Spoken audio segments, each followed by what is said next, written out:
नमस्कार. योग न्यूजमध्ये आपले हार्दिक स्वागत आहे. बातमी आहे अंदरसूलमधून. दिंडोरी प्रणित श्री स्वामी समर्थ केंद्र अंदरसूलच्या माध्यमातून शारदीय नवरात्र उत्सव ते कोजागरी पौर्णिमा निमित्त श्री दुर्गा सप्तशती पारायण संपन्न झाले असून या पारायण सोहळ्यात सुमारे 2,500 सेवेकरांनी सहभाग घेतला होता.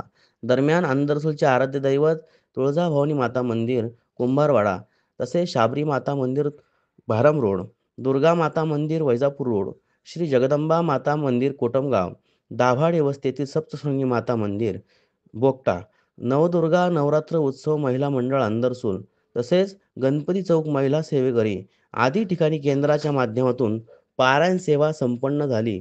दरम्यान श्री तुळजाभवानी माता मंदिर या ठिकाणी घटस्थापनेच्या दिवशी तसेच विजयादशमी तसेच कोजागरी पौर्णिमा या दिवशी षोडशोपचाराने महाअभिषेक संपन्न झाला.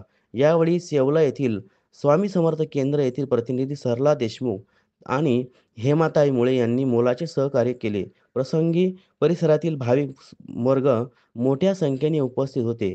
योग न्यूजसाठी सागर पाठक, अंदरसूल.